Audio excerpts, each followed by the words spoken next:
Disclaimer ya teman-teman, video ini hanyalah cerita fiksi yang dibuat untuk hiburan semata.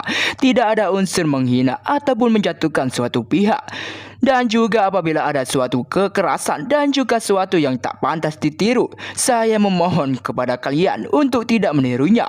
Saya harap kalian bisa membedakan dunia nyata dan juga fiksi. Dunia kematian, nekropia. Dunia bagi orang-orang mati, di mana tidak ada jejak kehidupan yang bisa ditemukan. Di tengah-tengah tanah yang tandus, sebuah kastil megah berdiri tegak, berisi pilar emas yang tak terhitung jumlahnya menjulang tinggi. Lukisan-lukisan mewah dan beberapa ornamen memenuhi dinding.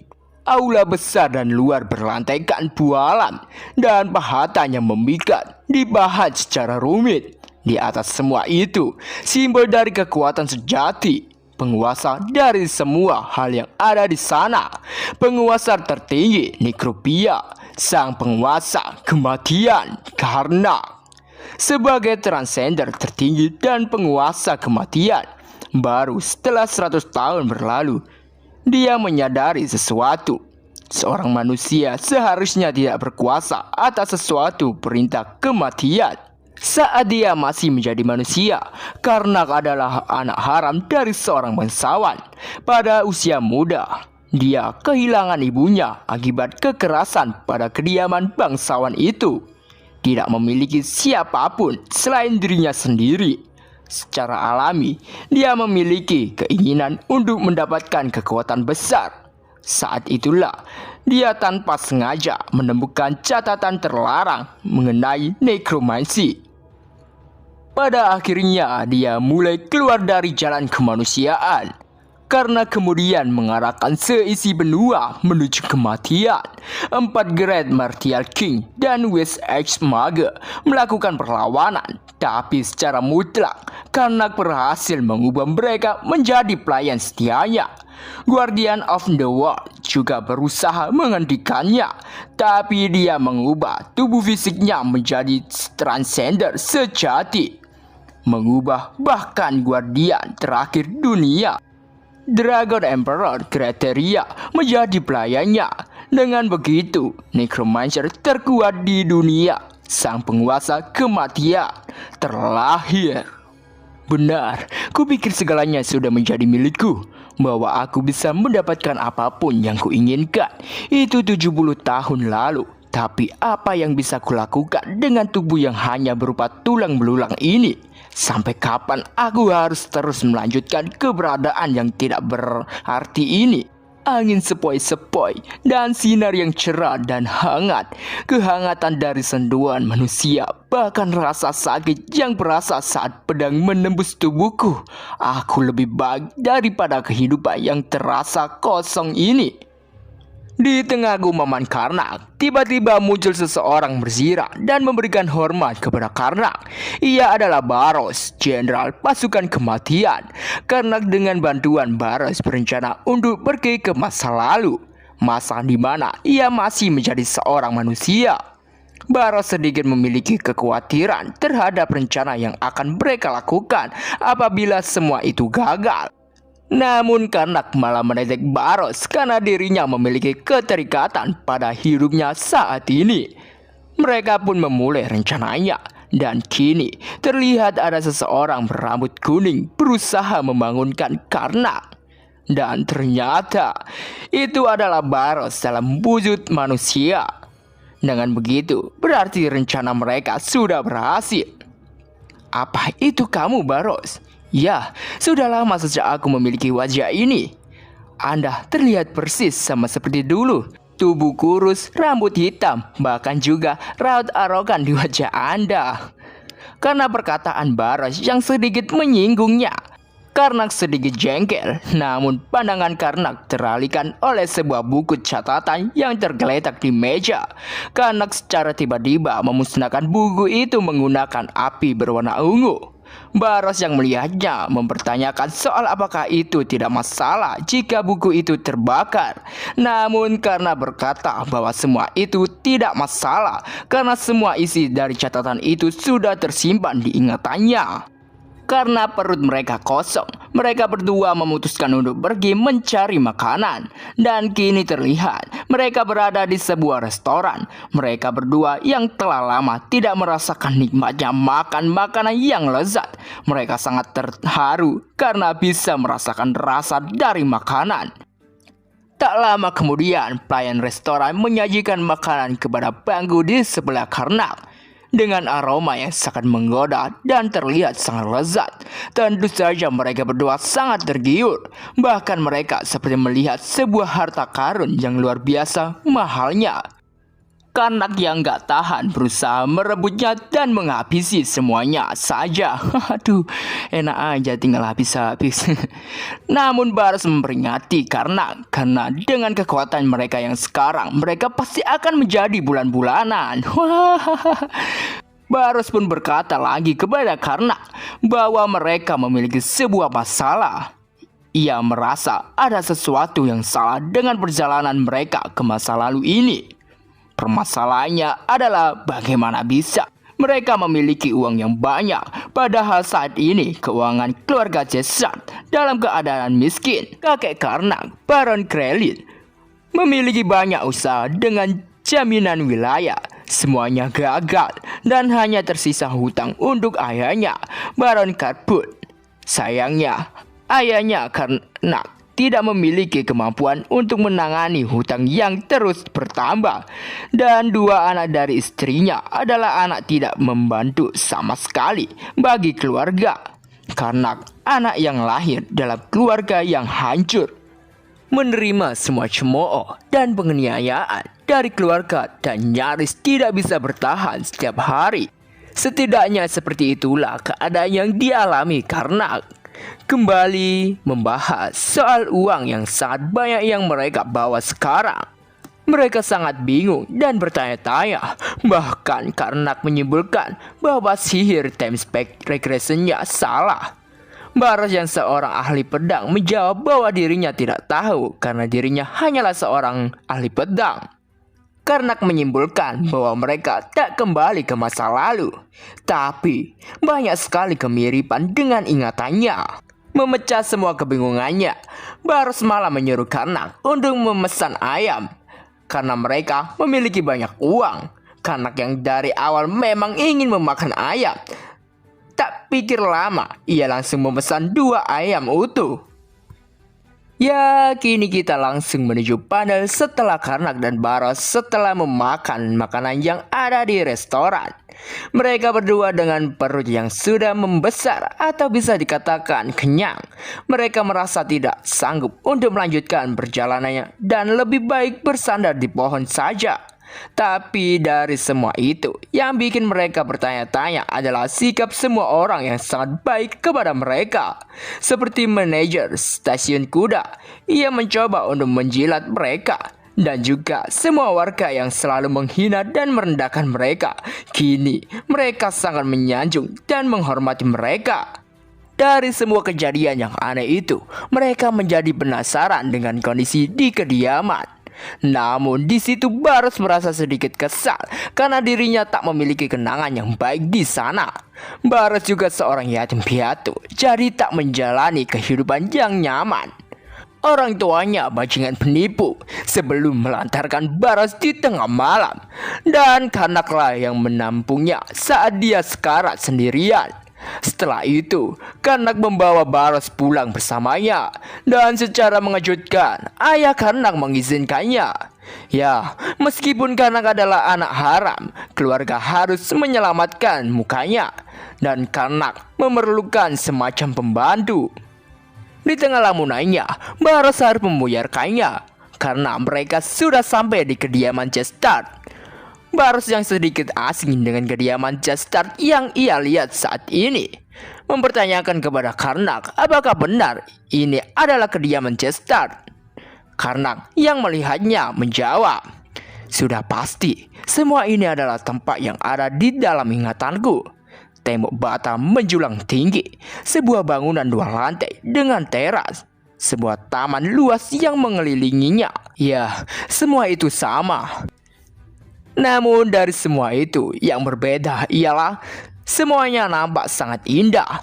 Karnak berpikir bahwa keuangan keluarganya sekarang mungkin sudah membaik. Sampainya di gerbang masuk, mereka disambut oleh penjaga yang ada di sana. Tentu saja mereka makin kaget karena kedua penjaga itu menyambut kedatangan mereka, bahkan memanggilnya dengan sebutan tuan. Mereka kini sudah berada di dalam kediaman. Mereka disambut oleh pelayan Temple Palace. Karena di masa ini mereka berdua sudah pergi selama setengah tahun. Si pelayan mempertanyakan apakah Karnak sudah mencapai tujuannya. Dan yang paling bikin mereka berdua kaget adalah ternyata Karnak adalah kepala keluarga. Waduh, plot twist banget ya. Tentu saja mereka berdua dibikin kaget. Dan karena mereka berdua tidak mengetahui perihal situasi yang mereka alami saat ini, mereka hanya menjawab pertanyaan pelayan itu dengan jawaban yang sederhana. Karena juga mendapatkan informasi yang sangat penting, bahwasannya ayah dan juga ibu tirinya Isabella ternyata sudah meninggal. Dari informasi yang Karnak dapatkan dari sang pelayan, seluruh keluarganya ternyata telah meninggal. Waduh.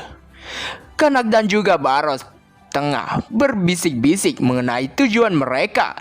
Sang pelayan yang sedikit heran mempertanyakan apa yang sedang dikhawatirkan tuannya. Di situ Baros beralasan bahwa tuannya sekarang tengah kelelahan setelah perjalanan yang sangat panjang. Jadi Baros meminta kepada sang pelayan untuk memberikan waktu untuk tuannya beristirahat.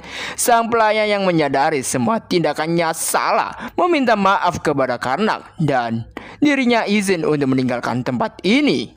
Karnak dan juga Baros membuat rencana untuk mencari informasi yang ada pada saat malam hari. Dan kini waktu telah menjadi malam hari. Dan juga waktunya semua orang telah tertidur pulas. Karnak dan juga Baros mendatangi kamar pelayan.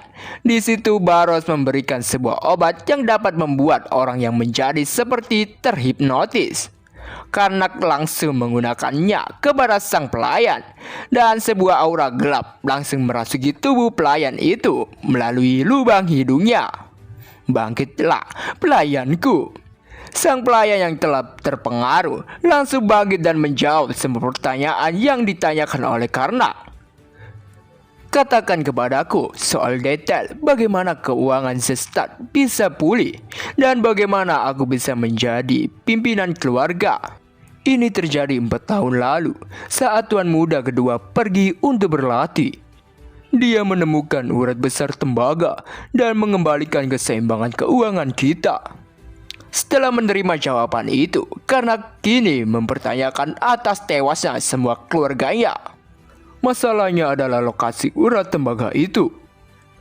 Posisinya ada di zona netral antara kediaman Zestat dan area Devertor.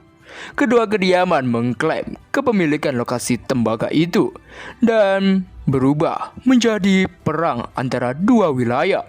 Devertor sangat kuat. Dengan tekanan, mereka mengumpulkan kekuatan mereka sejak generasi Tuan Randolph. Kesatria terkuat Devertor adalah tantangan terbesar karena tidak ada yang bisa mengalahkannya sendirian. Dia memenggal Baron Carford, pimpinan kita sebelumnya, dan bahkan mengambil nyawa putra pertamanya, Tuan Muda Tesil, kesatria terkuat kediaman kita.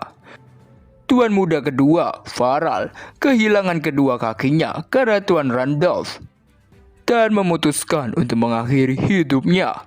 Bahkan nyonya jatuh sakit karena shock dan akhirnya meninggal dunia. Hasilnya, Tuan Karnak menjadi penerus meskipun belum cukup umur. Dan dua kediaman melakukan gencatan senjata hingga dia mencapai usia dewasa agar dia secara resmi bisa menjadi pimpinan. Tapi semua orang masih cemas karena urat tembaga itu dan keuntungan moneter yang besar dipertaruhkan dalam perang. Dan Tuan Karnak kemudian memiliki sebuah cara untuk menyelamatkan wilayahnya. Dan langkah yang dipilih Karnak adalah dengan lantang Karnak berkata di depan semua orang. Dia bersumpah atas nama Helium, Dewi Bulan dan Keadilan. Karnak meminta sebuah trial by combat melawan kediaman Deventor. Tentu saja mereka berdua yang mendengarnya cukup kaget dan tak menyangka dengan keputusan yang dibuat Karnak pada saat itu. Dijelaskan, Trial by Combat adalah duel yang dilakukan sesuai dengan doktrin Order Elysium, Dewi Bulan dan Keadilan. Hal ini memungkinkan seorang juara untuk bergabung dalam duel menggantikan yang lain. Pelaksanaan dipimpin oleh Pendeta Elysium dan putusannya selalu diputuskan dengan kematian salah satu pihak.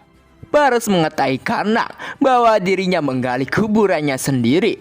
Karnak kemudian bertanya jadwal pelaksanaannya dan dijawab bahwa pelaksanaannya akan dimulai dalam 1 bulan. Ya, terkejut lagi mereka mendapati waktu yang singkat itu. Aduh, singkat kan?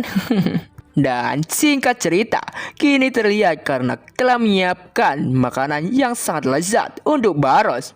Tentu saja semua ini pasti ada maksud terselubung di balik sikap baiknya. Dan ya ternyata Karnak meminta Baros untuk menggantikannya di pertandingan nanti.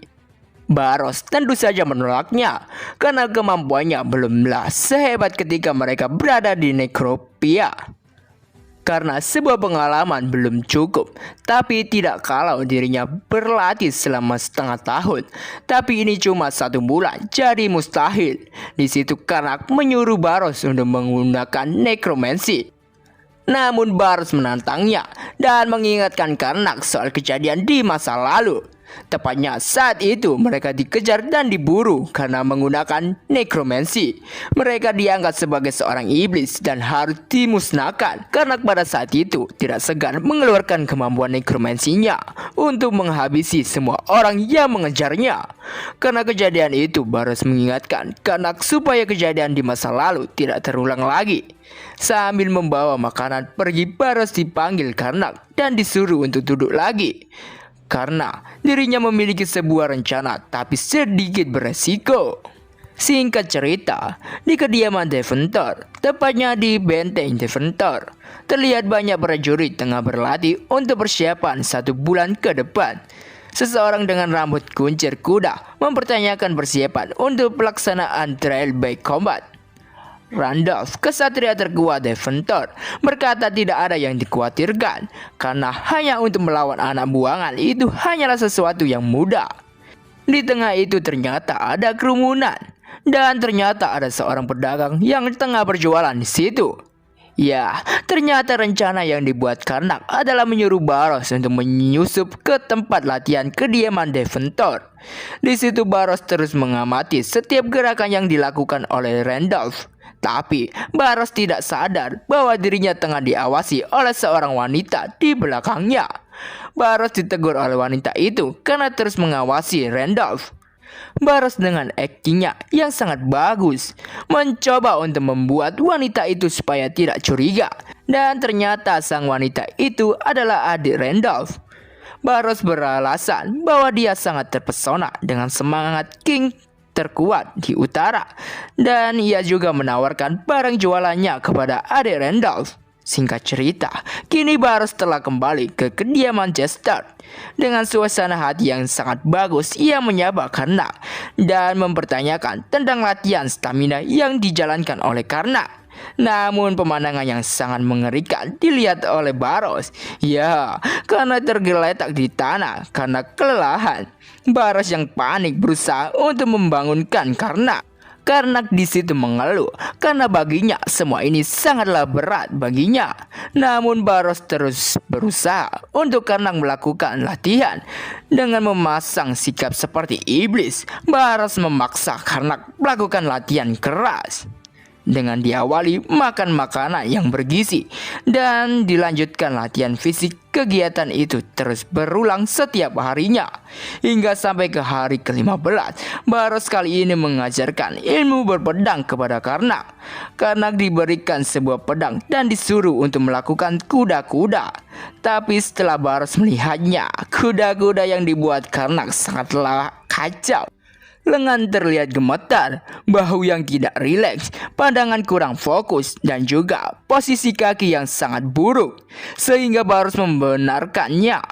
Setelah kuda-kuda benar, kini Karnak akan diajarkan untuk selalu siap menerima semua serangan. Karnak terus dihujani tebasan yang dilancarkan Barros, sehingga membuat Karnak tersungkur di tanah. Barros memperingati Karnak untuk terus mempertahankan posisinya dan menghindari serangannya. Karena inilah alasan kenapa para Knighthead bisa bertindak sesuka hati terhadap warga sipil. Karena bertanya kepada Barros tentang apakah itu perlu dilakukan dalam sebuah duel. Barros pun menjelaskan bahwa Randolph punya kebiasaan pamer, jadi dia akan mencoba memamerkan keahliannya di depan penonton sambil mempermainkan lawannya. Namun itu tidak berguna jika lawan kehilangan tekad mereka untuk bertarung. Pertarungan berlarut-larut akan merusak kehormatannya. Itulah kenapa dia akan langsung mengalahkan lawannya. Jadi Karnak harus terus berjuang dan tidak menyerah. Sekarang telah tiba hari kelima sebelum hari H. Karnak terus berlatih bersama Barros. Hari ketiga, kedua, dan sampai tiba saatnya. Tepatnya di perbatasan Devertor dan juga Chester. Di situ banyak sekali orang yang tengah berkumpul. Orang-orang di situ tengah membicarakan tentang potensi kemenangan yang akan bisa didapatkan oleh Karnak. Seorang pria tua membuka acara itu. Ia menyuruh semua orang untuk segera diam di hadapan Allium. Karena kedua kediaman mengklaim kepemilikan tambang tembaga, dan karena itulah diadakan trial. Ia menyuruh Karnak untuk maju ke depan dan hadapi Goldes, dan juga menyuruh Randolph untuk maju juga. Sebelum pertarungan dimulai, mereka harus bersumpah untuk bertarung dengan jujur dan terhormat. Dan pertarungan pun dimulai. Dengan sikap yang menganggap remeh lawannya, Randolph melancarkan serangan yang langsung menuju ke Karnak. Namun Karnak bisa menahan serangan yang dilancarkan oleh Randolph. Di sini Mimin sedikit heran ya, kenapa Randolph memakai pedang kayu? Entah itu karena terlalu menganggap remeh Karnak atau mungkin hal lain. Wah, entahlah. Randolph terus menyerang Karnak, namun karena latihan dan juga ilmu yang telah diajarkan Barros, Karnak terus menahan setiap serangan Randolph. Sehingga semua orang yang melihatnya sangat kagum dengan Karnak. Sesuai dengan rencana, Karnak harus menunjukkan kepada semua orang bahwa dirinya memiliki semangat untuk bertarung. Randolph yang melihat tekad Karnak yang sangat kuat, walaupun dia memiliki skill yang kurang, ia sangat kagum. Dan karena itulah Randolph meningkatkan kekuatan pedangnya. Dan jeglar, serangan yang sangat kuat terdaratkan. Namun ternyata serangan itu tidak melukai Karnak sedikit pun. Karena Karnak menggelinding untuk menghindari serangan itu. Semua orang yang melihatnya tertawa karena tindakan Karnak. Bahkan Randolph menganggap itu adalah sebuah skill yang sangat konyol. Apa? Kau bukan apa-apa ya? Bahkan aku tak memerlukan perisai ini. Kau terlalu lelet sampai aku kira kau seekor kura-kura. Bagong, berotot sepertimu bisa-bisanya memanggil dirimu sebagai kesatria. Wah, itu konyol sekali. Karena perkataan itu, Randolph sangat murka dan ingin segera menghabisi Karnak. Karena memasang sebuah kuda-kuda teknik pedang Delphin. Teknik dari salah satu teknik 4 Martial King, yaitu Martial King Levun. Karena berpikiran akan bisa menjatuhkan semangat Randolph setelah ia melihat teknik miliknya. Namun ternyata Randolph tidak gentar sama sekali. Malah tatapannya semakin tajam dan malah semangatlah yang Karnak lihat. Karena berpikir bahwa dirinya tak akan bisa mengalahkan Randolph dengan teknik ini. Karena mengingat perkataan Barros bahwa dirinya hanya perlu memperlihatkan banyak teknik pedang supaya semua orang beranggapan Karnak sangat rajin berlatih pedang. Namun yang tak Karnak sadari ialah dirinya tidak menyangka bakal dibuat babak belur. Dengan kondisi babak belur, Karnak terus memberikan taunting kepada Randolph dan menahan semua serangannya. Semua orang yang melihat semangat Karnak sangatlah terharu. Karena emosi yang tak tertahankan lagi, Randolph memutuskan untuk mengakhiri pertarungan ini. Randolph maju menerjang ke arah Karnak. Barros yang menyadari bahwa ini adalah momen yang bagus dan sesuai dengan rencananya. Ia memberikan sebuah kode kepada Karnak. Karnak yang menyadari dan mengingat perkataan Barros bahwa Randolph akan mengincar kakinya untuk mengakhiri pertarungan. Dia akan melakukan itu untuk membatasi pergerakan Karnak di posisi defensif dan tancapkan pedang ke tanah. Dan ya, serangan Randolph pun bisa ditahan oleh Karnak. Bahkan Randolph tidak menyangka seorang newbie bisa menahan serangannya. Terus mengikuti semua arahan yang telah diarahkan Baros. Karnak langsung melancarkan sebuah tepasan yang langsung mengenai Randolph. Namun serangan itu sangatlah lemah. Bahkan Randolph menganggap seperti dicakar seekor anak kucing. Apa ini hal yang terbaik yang bisa kau lakukan? Bahkan seekor kucing bisa mengaruk lebih keras dari ini. Semua orang yang melihatnya berpikir bahwa pemenangnya sudah terlihat jelas. Namun di situ Karnak memasang senyuman seperti iblis. Randolph yang bingung dengan situasinya tiba-tiba harus dikagetkan dengan aura hitam yang keluar dari luka tebasannya. Semua orang terutama pendeta Allium yang melihatnya cukup terkejut dengan aura hitam yang keluar dari tubuh Randolph. Randolph yang merasa aneh dengan aura hitam itu mencoba menyingkirkannya dengan cara mendebas aura itu. Karnak maju ke depan untuk menyerang Randolph. Di situ Karnak juga mengendalikan kaki Randolph dengan aura hitamnya. Karnak membuat seolah-olah dirinya diserang oleh Randolph. Karena serangan itu, Karnak harus terlempar keluar dari arena. Dan terlihat aura hitam yang menyelimuti Randolph. Aura yang menggambarkan ciri khas seorang necromancer. Karena rencana yang mereka buat berjalan dengan lancar. Di situ Baros meneriaki Randolph bahwa dia adalah seorang necromancer. Sang pendeta langsung mengambil langkah tegas dengan menyuruh semua penjaganya untuk menghabisi Randolph. Sang pendeta dan juga pasukannya menyerang Randolph secara bersamaan. Namun dengan tubuh yang dikendalikan oleh Karnak, Randolph melancarkan aura hitam untuk menahan dan menyerang balik. Sang pendeta dan juga pasukannya harus terlempar dan tersungkur di lantai. Aura hitam itu terus menyelimuti Randolph. Bahkan di situ Randolph seperti akan berubah menjadi seorang iblis. Sang pendeta dan juga pasukannya langsung menerjang maju dan menancapkan senjatanya kepada tubuh Randolph. Randolph yang menerima serangan itu menjerit kesakitan. Dan sampai akhirnya ia harus tergeletak tak berdaya. Karena kejadian ini sang pendeta mengumumkan pemenang dari pertarungan ini adalah Karnak. Karena Randolph menggunakan sihir gelap pada pertandingan yang suci. Di kediaman Deventor, terlihat para penyidik menemukan banyak sekali bukti yang ada di kediaman Deventor. Adik Randolph menyangkal semua tuduhan yang diberikan kepada kakaknya, bahwa semua barang itu adalah barang yang baru mereka beli pada pedagang waktu itu. Namun salah satu dari penyidik itu menunjukkan sebuah botol yang sangat mencurigakan. Dan adik Randolph berkata itu hanyalah minyak rambut. Karena kakaknya sering mengeluh soal kerontokan rambut. Namun sang penyidik tidak menghiraukannya dan memberitahu sidang akan segera diadakan.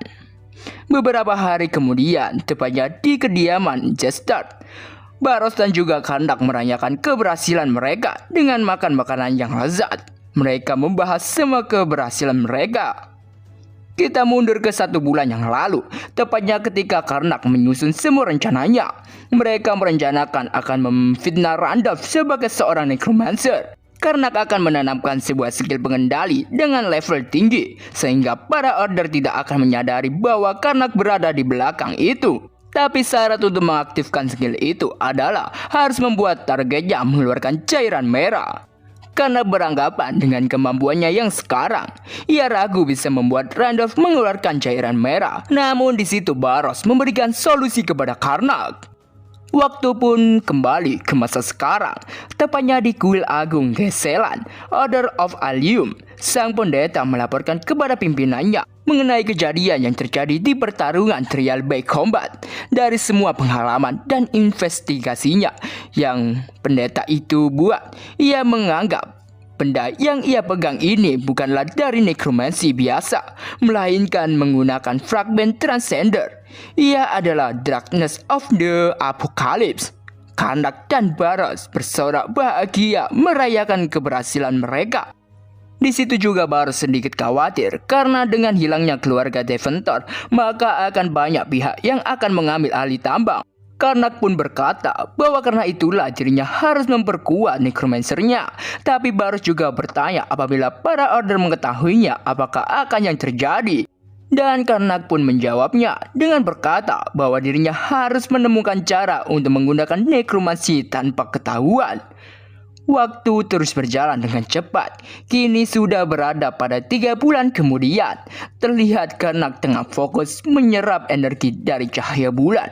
Kegelapan malam yang dalam. Panggil energi yang korup lalu menyaringnya dan hanya mengumpulkan energi murni di belakangnya. Akhirnya memilih dan memprosesnya kembali untuk menciptakan sihir dan akhirnya berhasil dan tercipta Chaos Magic. Melanjutkan cerita Karnak, pada episode sebelumnya, Karnak telah berhasil memenangkan pertempuran trial by combat. Ya, meskipun ia menggunakan hal licik untuk memenangkannya. Kini kita beralih di kelanjutan dari cerita kemarin. Terlihat ada 2 orang yang tengah berlatih kemampuan berpedang. Dan ternyata itu adalah Baros dan juga kesatria senior keluarga Jesta. Ia adalah Gilmon. Mereka berdua hampir setiap hari selama sebulan berlatih pedang.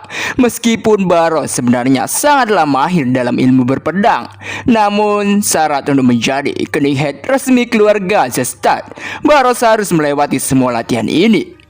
Gilmon sangat kagum dengan kemampuan Baros. Ia berharap Baros menjadi kening head terkuat suatu hari nanti. Ia juga sangat kagum dengan kerendahan hati Baros. Di situ Gilmon mengajak Baros untuk mengikuti acara minum-minum. Namun Baros menolaknya dengan beralasan ada urusan penting dengan tuan muda. Singkat cerita, kini Baros tengah mempersiapkan cemilan untuk Karnak. Tanpa mengetuk pintu ataupun salam, Baros langsung menyeludur masuk. Karnak yang jengkel karena Baros main masuk aja tanpa mengetuk pintu. Ia langsung melancarkan serangan ke arah Baros. Baros yang kaget dan penasaran dengan teknik yang dikeluarkan Karnak tadi. Ia bertanya kepada Karnak. Karena itu tadi tidak terlihat seperti nekromansi. Karnak berkata bahwa kekuatan ini mirip dengan mana, jadi sulit untuk dikenali sebagai nekromansi. Ada 4 cara untuk melampaui kekuatan manusia di dunia ini. Battle Aura, seorang kening head. Mana, seorang maga. Divinity, seorang cleric. Dan nekromansi yang berkaitan dengan kekuatan kematian dan kegelapan. Kekuatan transcender ini hanya mengakumulasi energi yang cocok pada kekuatan di dalam tubuh. Dan jika kekuatan yang diakumulasikan sudah cukup, itu akan berubah menjadi kekuatan. Karena kekuatan dioptimalkan untuk apa yang paling cocok dengan jiwa dan tubuh penggunanya, dan tidak bisa menggunakan kekuatan lain saat sudah memiliki salah satunya.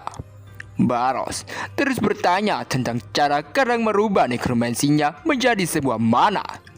Karnak menjelaskan bahwa nekromansi sebenarnya adalah energi kematian dan energi perusak. Itu sebenarnya hanyalah mana yang sangat kotor. Jadi intinya Karnak hanya perlu memurnikannya saja. Karena energi yang telah dimurnikan Karnak mirip dengan energi mana, jadi tak ada salahnya Karnak berpura-pura menjadi seorang maga. Baros bertanya tentang apakah Karnak bisa meniru jumlah kekuatan yang Karnak miliki sebelumnya dengan chaos mana. Karnak berkata bahwa dengan kekuatannya yang besar akan menyebabkan insiden yang besar. Yang Karnak butuhkan saat ini hanyalah kekuatan yang cukup untuk melindungi wilayahnya. Kini kita beralih di wilayah Zestan, di hutan sisi barat. Di situ banyak sekali makhluk buas yang sudah tidak bernyawa. Mereka dihabisi oleh para kesatria keluarga Zestan. Terlihat mereka tengah berkumpul dan membahas tentang kinerja mereka. Namun dari belakang terlihat ada sosok yang sedang mengintai. Sosok itu langsung menerjang maju dan berusaha untuk menerkam Gilmon. Namun usaha monster itu harus pupus karena secara tiba-tiba Baros langsung menebas dan menghabisinya. Baros meminta maaf kepada Gilmon karena dirinya datang terlambat. Dan Baros juga bertanya tentang kondisi Gilmon. Gilmon pun menjawab bahwa dirinya baik-baik saja. Di situ mereka membahas soal perilaku para monster yang katanya menjadi aneh. Gilmon berkata bahwa ramalan yang dibuat sang dewi itu ternyata benar. Baros yang tidak tahu mengenai ramalan Dewi, ia pun bertanya dan dijelaskan bahwa ramalan Dewi, ramalan kehancuran yang diturunkan kepada Ordo oleh 7 dewi yang melindungi dunia dan umat manusia. Kekosongan akan membuka mulutnya dan memuntahkan takdir yang tidak diizinkan. Ini akan menjadi kegelapan yang mengambil kehidupan. Pada waktunya, kesulitan akan muncul. Hewan yang salah akan memiliki kekuatan yang salah. Dan orang mati akan terbangun dan berjalan di tanah yang salah. Raja kematian akan turun dan mewarnai dunia dengan cairan merah dan air mata. Dia akan menjadi akhir yang berbicara tentang kehancuran. Setelah ramalan sang dewi, monster dari benua terdekat dan para necromancer menjadi tak terkendali, menyebabkan masalah di seluruh tempat. Orde keagamaan benua mengumumkan ramalannya untuk menekan kekacauan dan mulai bertarung dengan mereka di bawah berkat Dewi yang melindungi dunia. Beralih di ruangan Karnak. Di situ Karnak dan juga Baros tengah membahas soal ramalan Dewi. Karena semua itu tidak ada di ingatan mereka pada masa lalu. Mereka menyimpulkan bahwa masa lalu telah berubah lagi. Karnak agak kesal karena dirinya kekurangan informasi. Kini mereka pun menyusun semua kejadian di masa lalu dan juga masa kini. Dan disimpulkan bahwa periode waktunya tidak sesuai. Ramalan itu jauh sebelum mereka regresi. Jadi ini alasannya kenapa insiden Randall berlalu dengan mudah. Baros sangat khawatir dengan situasi yang akan menimpa mereka. Karnak berusaha menenangkan Baros bahwa tidak mudah untuk seseorang bisa menghancurkan dunia. Toh juga ada banyak pahlawan yang siap untuk melindungi dunia ini. Jadi mereka berdua harus mempercayakan semua ini pada sang pahlawan. 7 hari kemudian, di kediaman Karnak kedatangan seseorang tamu yang berasal dari Ordo Dewi Matahari. Dia mengajak Karnak untuk kerjasama menangkap seorang necromancer. Mereka tahu kalau ada seorang necromancer yang melarikan diri dan bersembunyi di sekitaran hutan kediaman Jestar. Jadi dia meminta Karnak untuk bekerja sama bersama mereka. Baros di situ memberikan kode kepada Karnak untuk segera menolak permintaan itu. Setelah menaruh cangkir minumannya, Karnak dengan senyum langsung memberikan jawaban di luar pemikiran Baros. Karena Karnak menyetujui permintaan dari Ordo itu. Baros di situ cukup kaget dengan jawaban dari Karnak. Setelah permintaan dari Ordo itu disetujui oleh Karnak, ia pun berpamitan pergi. Tapi di situ Baros yang masih kesal dengan keputusan Karnak. Ia mempertanyakan tentang maksud dari jawaban Karnak tadi. Karnak pun menjelaskan maksud dan tujuan untuk menyetujui permintaan Ordo itu. Karena ini adalah kesempatan yang bagus untuk mengetahui situasinya dengan baik. Mereka akan menangkap necromancer itu dan menghancurkannya. Kini beralih di sebuah hutan daerah kediaman Jestar. Terlihat di situ ada seorang pria yang berusaha untuk melarikan diri dari para pengejar. Namun di tengah pelariannya, tiba-tiba dia harus terhenti karena dirinya sudah terkepung oleh para penjaga. Ia sadar kalau semua ini adalah sebuah jebakan. Pantas saja dirinya bisa lari dengan mudah. Semua prajurit itu berteriak kepada pria itu karena semua tindakannya tidak dapat untuk ditolerir. Mereka menyuruh pria itu untuk segera menyerah. Namun dengan menggunakan kekuatan incurmensinya, ia langsung menyerang para penjaga itu dan langsung melumpuhkan mereka dalam sekejap. Di sisi lain, Baros dan juga Karnak yang tengah menyaksikan pertempuran itu. Karnak harus dibuat kesal karena pelafalan dan teknik spell yang digunakan orang itu salah semua. Bahkan Baros yang seorang ahli pedang berkata bahwa orang itu pasti tidak mempelajari aturan dasarnya. Setelah menghabisi para penjaga itu, pria necromancer itu langsung berusaha untuk melarikan diri. Karnak dan juga Baros yang melihatnya berusaha untuk mengejar dan menangkapnya sebelum mereka kedahuluan oleh para order. Di dalam sebuah gua di tengah hutan, sang pria necromancer itu tengah bersembunyi di dalamnya. Namun tak jauh pria itu melangkah, ia merasakan kehangatan di dalam gua itu. Dan ternyata ada Karnak dan juga Baros yang tengah menyalakan api unggun. Mereka menyambut pria itu layaknya seperti teman dekat. Pria itu yang bingung dan juga tidak mengenal mereka berdua. Ia mempertanyakan identitas dari mereka berdua. Karnak di situ malah berkata bahwa ada orang yang mengejar pria itu. Si pria necromancer yang merasa bahwa dirinya sedang dipermainkan oleh Karnak dan juga Baros, ia langsung mengeluarkan pasukan kematiannya. Dan terlihat keluar banyak sekali pasukan kematian yang berterbangan mirip dengan hantu. Dengan memanfaatkan pasukannya, si pria berusaha untuk melarikan diri. Baros yang melihat banyak sekali pasukan roh, ia kebingungan untuk memotong semua spirit roh dengan pedangnya. Karnak menenangkan Baros dan meminta Baros untuk menyerahkan semuanya kepada dirinya. Di sini Karnak mencoba untuk menggunakan kemampuan yang ia ciptakan, yaitu Chaos Mana. Terlihat di luar gua, pria necromancer itu tengah berusaha untuk melarikan diri. Namun tiba-tiba terjadi sebuah ledakan dari arah dalam gua. Semua itu adalah ulah dari Karnak. Ia menggunakan skillnya untuk menghabisi semua pasukan yang diciptakan oleh pria necromancer itu. Memadat dan meledaklah. Dan boom, blem. Semua pasukan roh spirit itu musnah karena serangan dari Karnak. Si pria necromancer itu yang melihatnya cukup kaget dan tak menyangka Karnak bisa sekuat itu. Ia tak punya cara lain selain menggunakan ultimate-nya. Kalau tidak menggunakannya, ia pasti akan tertangkap. Dengan lantang, ia berkata, "Akan kutunjukkan padamu kekuatan kematian yang sesungguhnya.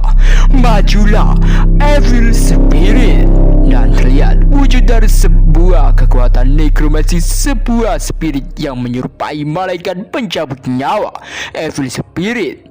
Baros yang melihatnya sedikit kagum karena yang satu ini rasanya sedikit memiliki energi yang banyak. Namun Karnak yang melihatnya malah sangat kesal. Lah bagaimana bisa sebuah Warait malah disebut sebagai Evil Spirit? Intinya Warait itu lebih rendah lah daripada Evil Spirit. Tak pikir lama, pria necromancer itu langsung menyuruh spirit itu untuk menyerang mereka berdua. Namun dengan tatapan yang mengerikan, Karnak langsung berkata, "Hei, berlutut." Langsung blare. Dengan tubuh yang gemetar, spirit itu langsung berlutut kepada Karnak. Karena kejadian itu, pria itu baru sadar bahwa Karnak adalah seorang necromancer. Karena mengetahui bahwa orang itu sangatlah bodoh. Karnak juga langsung memamerkan sebuah skill yang mengeluarkan aura berwarna hijau dan juga memunculkan tangan raksasa. Tangan itu langsung menangkap dan menggenggam erat sang pria.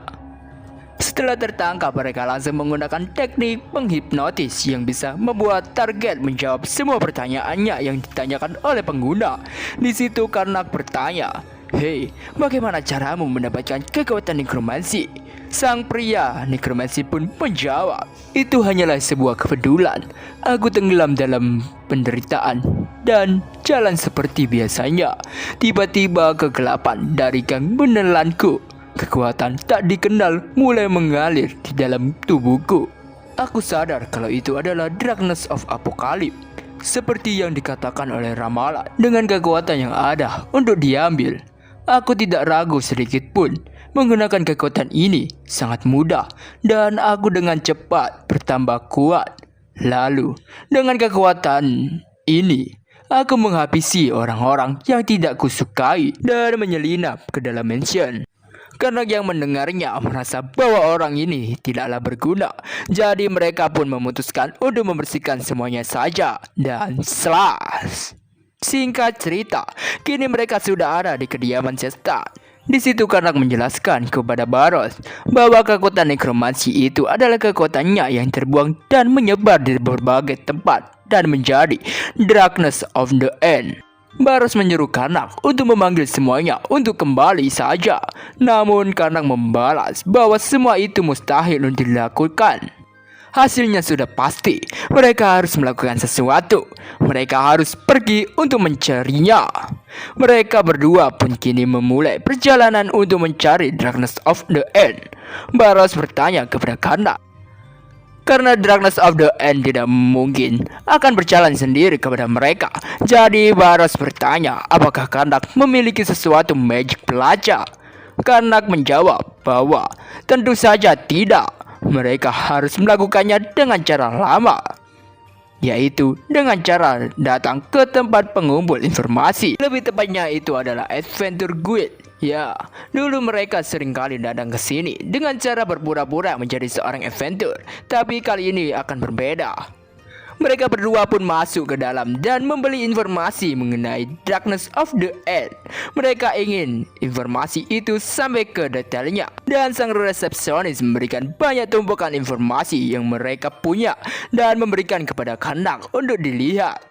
Setelah Karnak memeriksanya, ternyata banyak sekali informasi yang palsu. Di situ banyak informasi yang terkesan tidak masuk akal dan tidak jelas. Ya, bagaimana tidak jelas ya? Masalah laporan tentang insiden penipuan, anjing memakan ayam, wanita kabur dari rumah, semua itu dihubungkan dengan Darkness of the End. Pasti juga kasus-kasus korupsi itu juga berarti ulah dari Darkness of the End ya. Karnak pun memegangi Baros dan mengalirkan sebuah energi sihir komunikasi. Ini mirip dengan telepati, tapi bedanya di sini penggunanya harus menyalurkan kekuatannya kepada target. Di situ Karnak memberikan informasi kepada Baros bahwa terkadang ada informasi penting di balik dokumen yang seperti tidak berguna, tapi melihat banyaknya dokumen pasti akan melakukan banyak sekali waktu.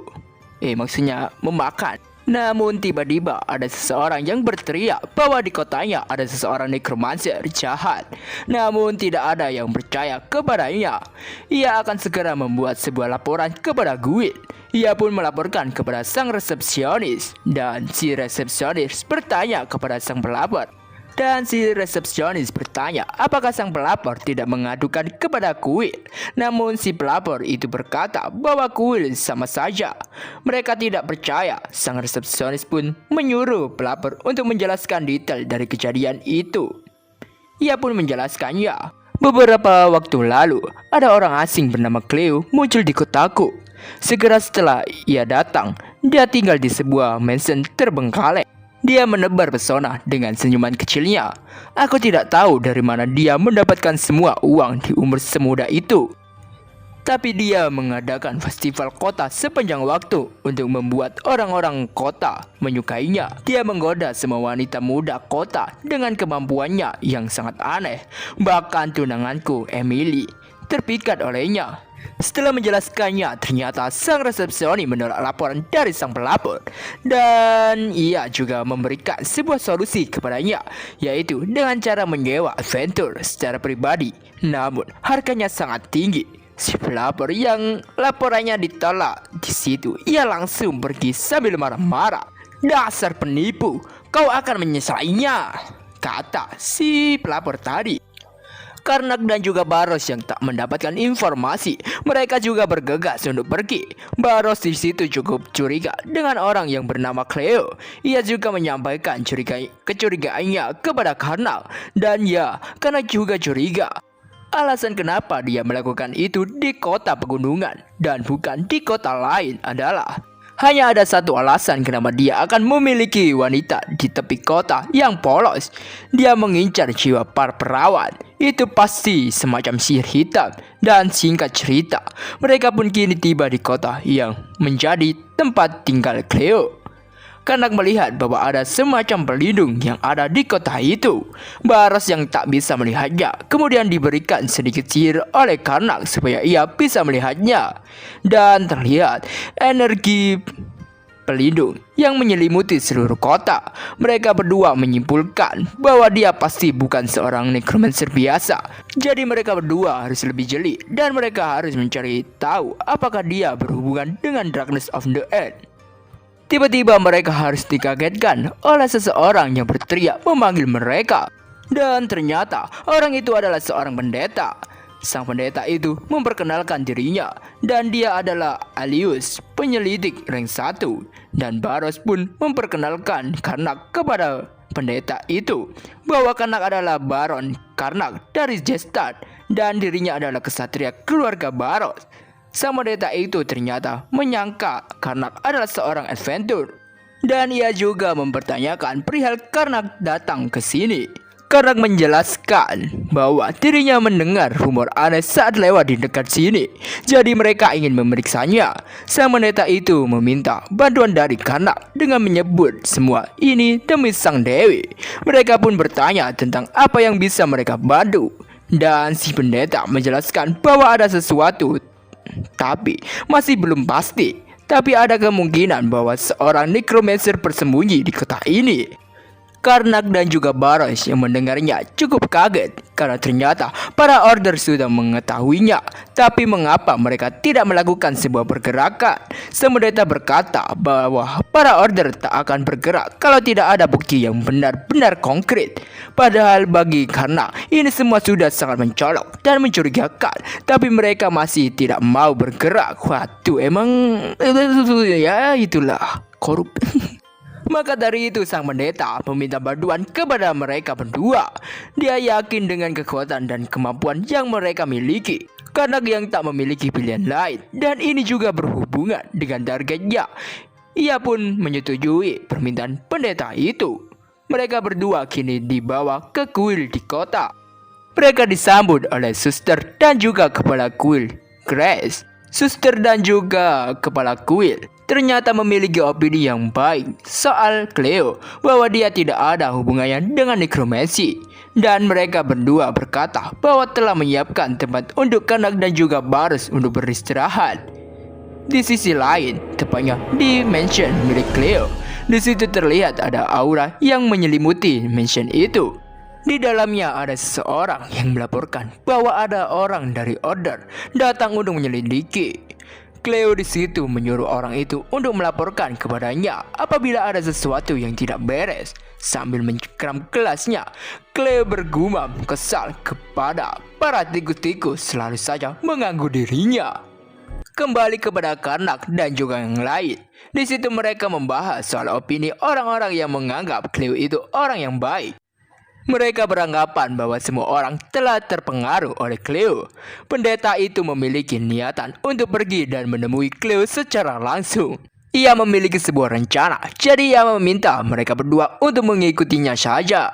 Dan kini, beralih lagi di kediaman atau mansion milik Cleo. Dengan sihir penghalangnya, bisa melacak atau mengidentifikasi penyusup. Cleo sadar bahwa ada tamu tak diundang yang datang. Ia pun mendatanginya dan sedikit berbicara kepada mereka, kemudian menyuruh mereka pergi. Namun, ternyata yang dilihat Cleo adalah segerombolan pencuri yang ingin mengambil hartanya. Cleo yang menyadari bahwa hanya seorang pencuri, ia tertawa dan tak menyangka semua ini terjadi. Padahal dirinya mengira mereka adalah para order. Tak pikir lama, Cleo langsung mengeluarkan kemampuan nekromansinya. Sampah tak berguna seperti kalian, jadilah tumbalku. Namun, sang pendeta dengan sigap langsung mengeluarkan sebuah baret yang bersinar. Cleo pun kaget karena kekuatan itu adalah sebuah holy magic. Berarti mereka adalah utusan order. Mereka pun membuka semua jubahnya. Mereka tertawa gembira karena rencana yang mereka buat ternyata berhasil. Karena Cleo tidak segan membuka identitasnya dengan mudah. Cleo yang identitasnya sudah terbongkar. Ia mengumpat kesal karena dirinya terlalu gegabah. Karena tak ada pilihan lain, ia pun berusaha untuk melenyapkan mereka saja. Bangkitlah, wahai mayat hidupku, dari neraka. Ikutlah kegelapan dan tunjukkan taring keji kalian. Para mayat hidup itu pun maju untuk menyerang mereka. Namun dengan sigap, Baros langsung maju dan menebas satu persatu mayat hidup itu. Karena juga dengan menggunakan magic arrow, langsung menghabisi semua mayat hidup. Karena situasi yang mendesak, Cleo pun memanggil sosok yang kuat. Dengan membuka portal yang berwarna hijau, Cleo mendatangkan seorang monster dari neraka. Datanglah, wahai monster dari neraka. Dan dalam guncangan dan aura merah gelap menghantam tanah. Terlihat ada sosok yang sangat mengerikan. Ia adalah Demon King. Dengan percaya diri dan merasa kemenangan akan berada di dalam genggamannya. Tapi ternyata sang pendeta mengeluarkan sebuah kemampuan suci. Wahai cahaya Hatoba, tumbaslah kejahatan, Holy, Despair, dan Slash. Cahaya kuning bersinar terang dan langsung melenyapkan semua monster yang jahat. Cleo pun kena mental karena semua kemampuannya bisa diatasi dengan mudah. Kini tersisa hanyalah satu kunci yang dimiliki Cleo. Dengan kemampuan nekromansinya, Cleo merubah dirinya menjadi seorang monster. Ya, mirip Hulk sih kalau ini. Si pendeta tidak menyangka akan terjadi seperti ini. Namun di situ, Karnak dan juga Baros langsung menerjang maju untuk menghabisi Cleo dalam bentuk Hulk itu. Ya, Hulk. Baros langsung menebas Cleo dan juga Karnak menggunakan Magic Arrow yang untuk mengakhiri pertarungan dan Cleo pun berhasil untuk dilumpuhkan. Waduh, mudah sekali nih. Wah, kukira keras ya, ternyata kertas. Sadah. Karena kejadiannya begitu cepat, si pendeta cukup kebingungan dengan apa yang terjadi tadi. Di situ sang pendeta mengeluarkan kekuatannya dan mengambil aura kegelapan milik Cleo untuk dimasukkan ke dalam botol. Namun tiba-tiba Karnak membuat pendeta itu pingsan. Kini Karnak memeriksa dan mengidentifikasi aura itu. Karnak menyimpulkan bahwa Cleo sepertinya seorang anggota sekte yang memuja Tesrani. Dia tampaknya disebut sebagai Dewi Kematian. Baros di situ kaget karena bagaimana bisa dia disebut sebagai Dewi Kematian?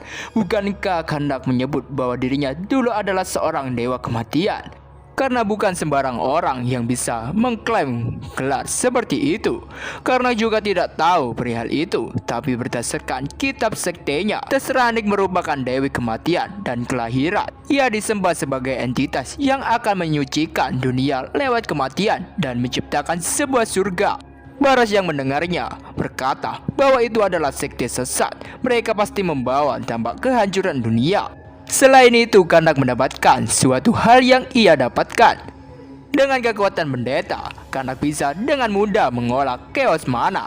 Sebab Chaos Mana itu memurnikan dan menyegel kekuatan nekromansi. Kalau kegunaan Divinity akan bisa dengan mudah memurnikan lebih banyak Chaos Mana.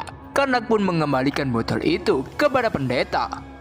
Di situ Baros berkata bahwa mereka memerlukan sebuah artefak suci. Karnak pun menenangkan Baros bahwa dirinya akan mencari artefak itu nanti di kuil. Yang penting mereka berdua harus membangunkan pendeta itu dulu. Singkat cerita, kini mereka telah kembali ke kota. Si pendeta meminta maaf kepada mereka berdua karena dirinya lalai dan terkena jebakan.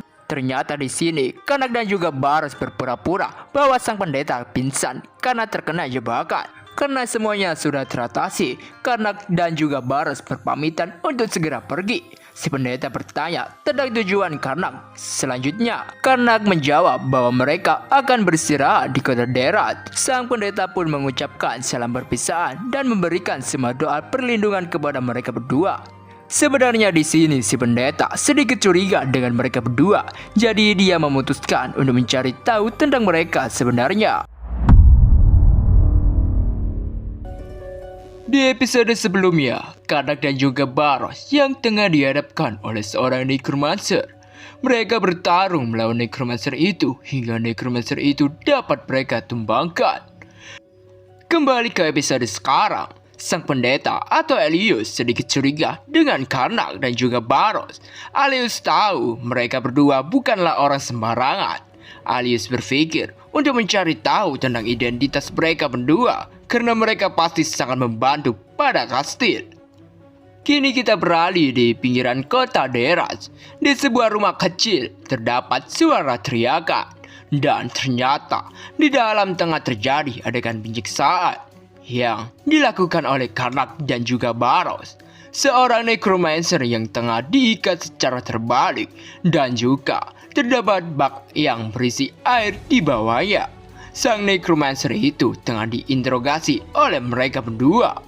Sambil memberikan setiap pertanyaan, Baros yang memegangi talinya terus menenggelamkan sang necromancer itu. Sang necromancer yang tidak kuat dengan siksaan yang diberikan oleh mereka berdua, mengakui dan menjawab setiap pertanyaan yang diajukan. Namun di situ, Baros tidak puas dengan jawaban Necromancer itu. Bahkan dia berkata untuk menambahkan lebih banyak air sucinya. Waduh, mohokan nih orang bisa-bisa. Waktu pun berlalu, kini terlihat mereka tengah berjalan-jalan di tengah malam. Suasana hati Karnak di situ sangatlah baik karena dirinya telah banyak menangkap para Necromancer.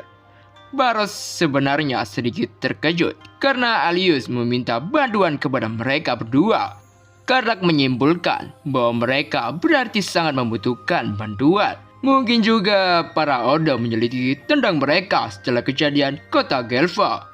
Satu-satunya hal yang akan mereka temukan adalah tentang Karnak yang kehilangan keluarganya gara-gara Necromancer. Dan tentunya itu akan membuat mereka berpikir kalau Karnak pasti memburu Necromancer. Ya, mereka memberi kasus dan memberi mereka banyak holy relic, jadi tidak bisa mengeluh tentang itu semua. Baros bertanya kepada Karnak mengenai kepingan yang tersebar, apakah Karnak memiliki niatan untuk mengumpulkannya. Tapi Karnak malah berkata, "Hah? Apa? Tentu saja tidak. Aku hanya menghalangi jalur penyebarannya saja. Kalau dilihat-lihat, kekuatan ini menyebar melalui gate. Aku memeriksa kondisi kemunculan gate-gate itu. Mungkin kita sudahi setelah menangkap 20 Necromancer." Baros berpikir semua itu pasti akan memakan banyak waktu. Mungkin sekitar 3 bulan lebih. Dan mungkin juga akan terjadi kejadian yang besar. Dan tiba-tiba ada sebuah surat yang terjatuh di samping Baros. Baros pun mengambilnya dan memberikan kepada Karnak untuk dibaca. Dan setelah mereka membaca isi dari surat itu, mereka tahu surat itu berasal dari Alius. Alius ingin bertemu dengan mereka dan akan memberikan penjelasan secara langsung. Dengan ini, Karnak berpikir bahwa akan terjadi sesuatu yang besar. Hari pun berlalu, kini beralih di kuil Hatoba. Karnak dan juga Baros disambut dengan hangat oleh Alius. Di situ Alius juga memperkenalkan 2 orang yang bersamanya. Orang yang berambut biru, ia adalah Reltid, penyihir 6TH, Circle. Dan seorang wanita yang berambut merah, ia adalah Serati Elaine dari guild Pertualang. Dengan menggunakan sihir telepati, Karnak dan Baros berkomunikasi. Hah? Serati? Pengguna aura yang membangkitkan energi martialnya pada umur 20? Dia cukup terkenal belakangan ini. Itu benar, tingkat merah. Orang itu juga memanggil Reltid, yang penyihir kelas atas. Dijelaskan bahwa penyihir dan juga pengguna energi martial dibagi menjadi beberapa tingkatan berdasarkan kekuatan mereka. Semakin banyak circle penyihir, semakin tinggi juga tingkatan sihir yang bisa dia gunakan. Archmage 10TH, circle adalah orang-orang yang melampaui batas manusia. Sebenarnya Karnak juga sudah mencapai tingkatan Archmage. Hanya saja, mana Karnak kurang. Pada dasarnya, pengguna aura membangkitkan energi martial juga sama. Kesatria, biru, ungu, perak, dan juga emas. Semakin tinggi tingkatannya, aura menjadi semakin murni dan kuat. Di antara mereka menjadi kesatria emas adalah tingkatan yang hanya dicapai oleh 4 Martial King. Reltid adalah penyihir 6TH, Circle. Dan Serati adalah kesatria merah, jadi mereka cukup sebagai bantuan. Setelah saling memperkenalkan diri, kini mereka mulai membahas masalah yang tengah terjadi. Alius menjelaskan kenapa semua orang ada di sini, bahwa Ordo dari Alius terlibat dalam sebuah masalah di kota Tris, dan masalah sangat menghantui mereka sejak semua itu terjadi. Kota Tris terletak di antara kerajaan Eustil dan kerajaan Terlom. Itu kota yang menjadi akar dari masalah perebutan tanah. Kedua kerajaan bosan dengan perebutan dan memutuskan mengirim bangsawan untuk menjalin pernikahan dan menciptakan keluarga kontris untuk menguasai tanah netral itu. Namun, yang menjadi masalah adalah letak kota itu sangat sempurna untuk perdagangan. mereka kekurangan wewenang atas kekuasaan terhadap jumlah orang dan kekayaan yang semakin bertambah, semakin membuat sindikat kejahatan mengambil kendali. Karena itu, Trish berubah menjadi reruntuhan gara-gara kejahatan yang terus berlanjut. Dan sindikat kejahatan terbesar, Renfred dan Platea, menyebarkan pengaruh mereka.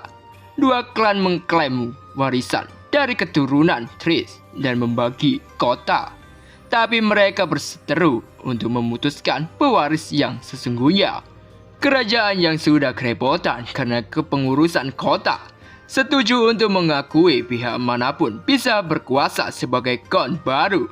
Karena itu Renfred dan Platea sudah bertarung selama puluhan tahun. Tapi Platea lebih diuntungkan semenjak Darkness of the Apocalypse terjadi.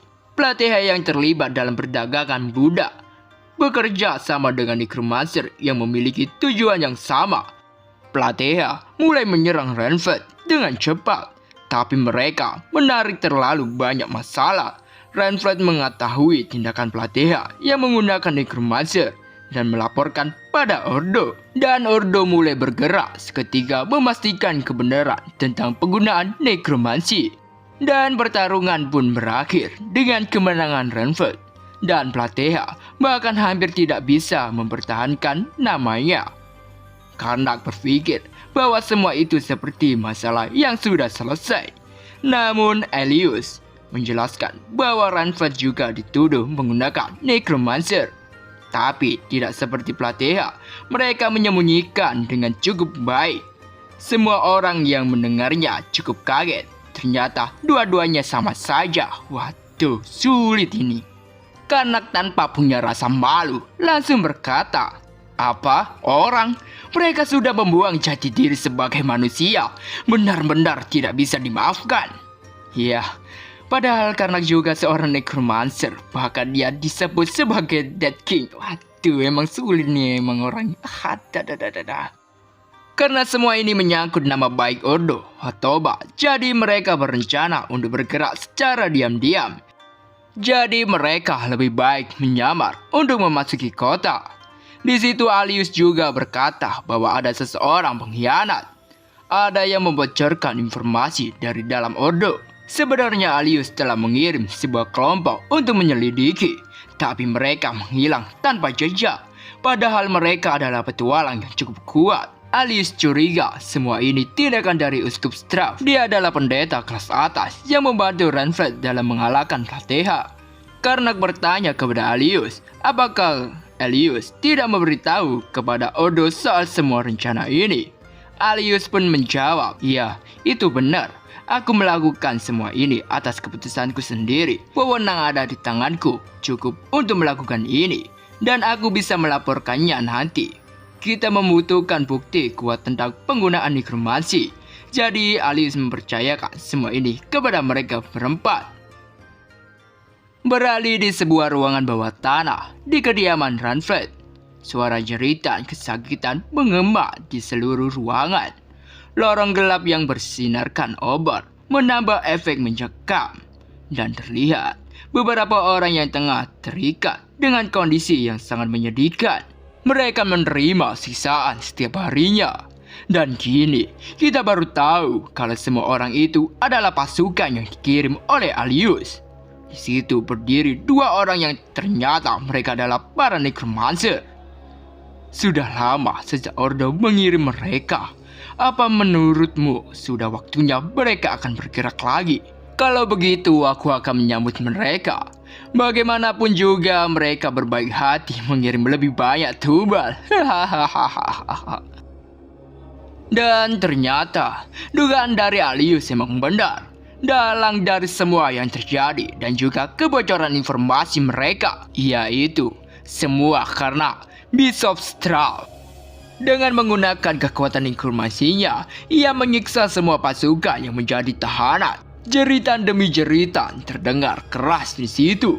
Namun semua tidak menghentikan niatan Straff untuk menyiksa mereka. Rekan dari Straff mempertanyakan perihal efek samping yang dialami oleh Straff karena penggunaan energi yang cukup banyak.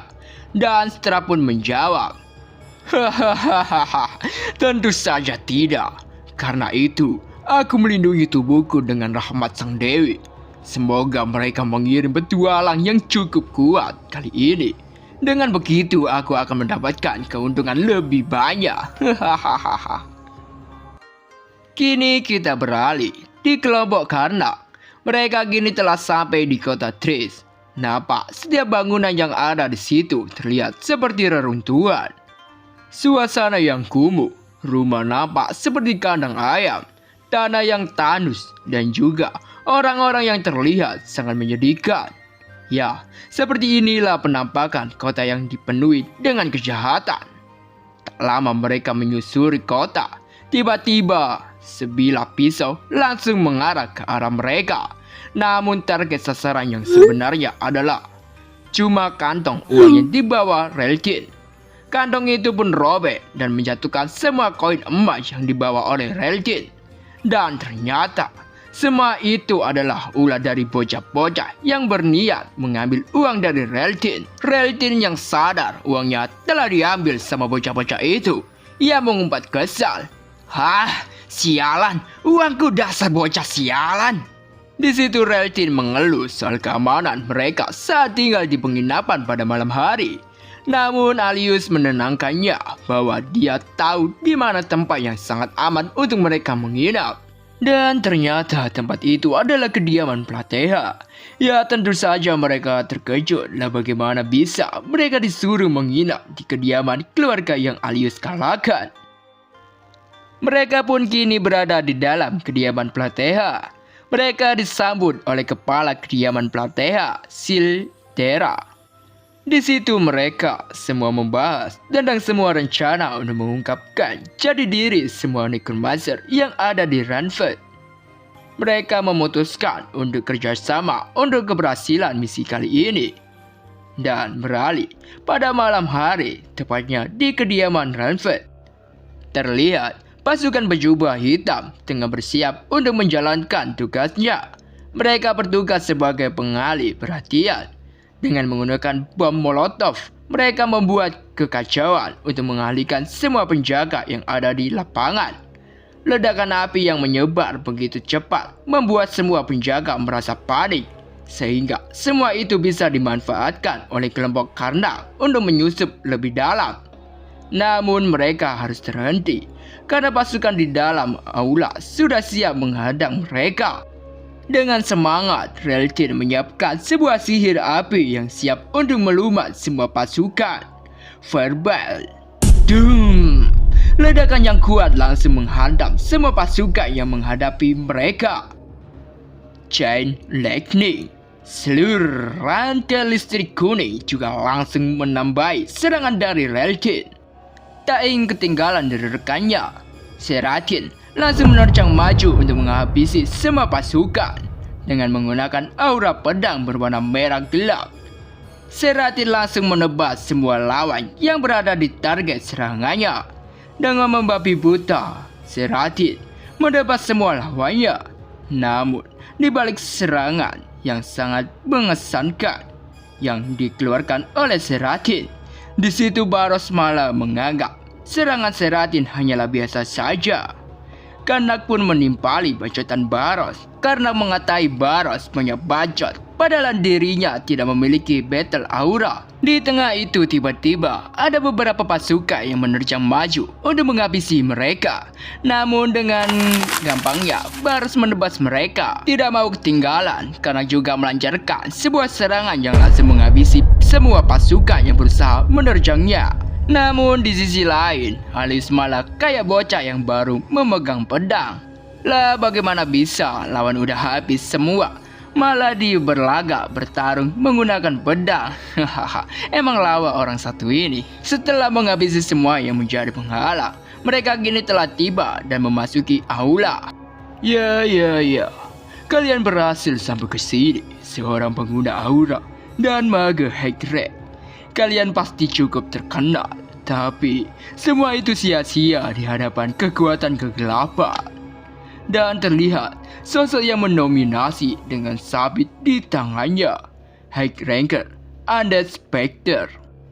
Namun kelompok Karnak tidak terlihat gentar sama sekali. Malah mereka cukup senang karena mereka telah berhasil menemukan bukti. Jadi mereka tinggal menangkapnya saja. Waduh.